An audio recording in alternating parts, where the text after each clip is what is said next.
हे भगवती सीते, आप तो सुवर्ण वर्ण की हैं, आपका वर्ण जो है बहुत सुंदर है। भगवती सीता जी को हनुमान जी कह रहे हैं आपका वर्ण तो बड़ा ही सुंदर है। वर्ण माने रंग भी होता है, तो आपका रंग बड़ा सुंदर है और आप सोने की तरह आपका अंग है, गोरा।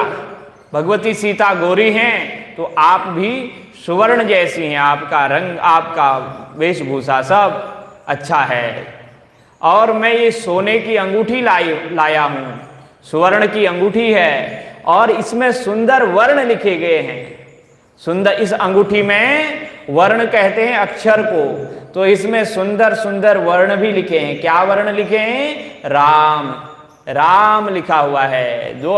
दो अक्षर का ये प्यारा नाम। वैसे तो 4 अक्षर हैं, रा में आ की मात्रा और मा में अ की मात्रा, तो ऐसे करके 2 व्यंजन 2 स्वर, तो 4 हो गए। और सामान्य भाषा में कहते हैं 2 अक्षर का प्यारा नाम, चाहे कृष्ण कहो या राम। तो ऐसे करके माता सीता जी को परिचय दिया है। प्रेषितम रामचंद्रेण, रामचंद्र ने अपनी हाथ की इस अंगूठी, सुवर्ण की अंगूठी को आपके लिए दिया है। माँ, ये अंगूठी आपके लिए है। सीता जी अत्यंत प्रसन्न हुई हैं। सीता जी को हनुमान जी ने एक और कथा सुनाई है। भगवान को, सीता जी को विश्वास दिला दिया है और उसके पश्चात हनुमान जी कहते हैं स्वभावादेव तन्वंगी तद्वियोगाद विशेषतः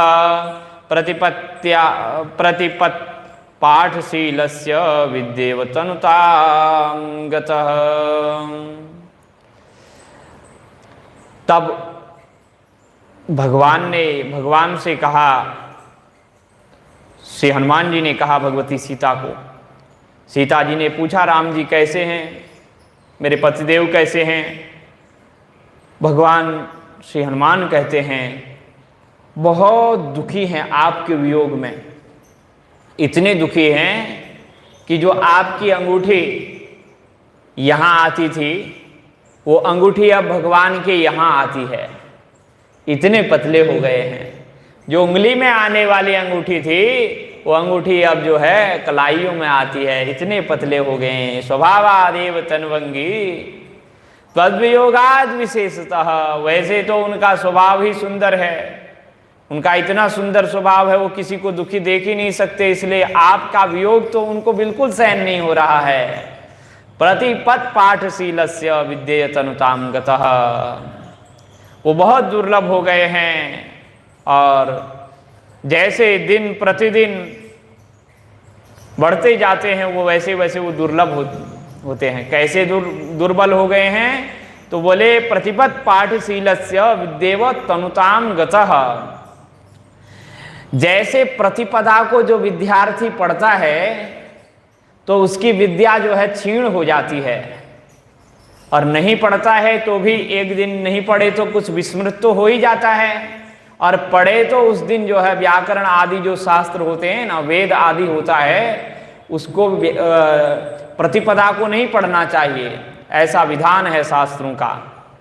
प्रतिपदा माने तुम, आप क्या बोलते हो? एकम, एकम बोलते हो ना अपनी भाषा में, और एकादशी को क्या बोलते हो?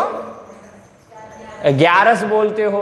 तो जो एकम है, उस एकम को जो है वेदादि व्याकरण आदि शास्त्रों का अध्ययन नहीं करना चाहिए। और जो अध्ययन करता है, जो विद्यार्थी अध्ययन करता है, तो कहते हैं उसकी विद्या जो है क्षीण हो जाती है, दुबली हो जाती है। तो वैसे ही राम जी भी, हे भगवती सीता, आपके वियोग में बहुत दुबले हो रहे हैं। तो बड़ा सुंदर रसीला ग्रंथ है ये, रस भरा हुआ, थोड़ा सा सुना रहा हूं। तो उसके बाद हनुमान जी ने कहा मुझे तो माता जी भूख भी लगी है। देखो, माँ से ही जो है कितना भी बड़ा हो, माँ के सामने तो बेटा यही कहता है माँ भूख लगी है, कुछ बना है?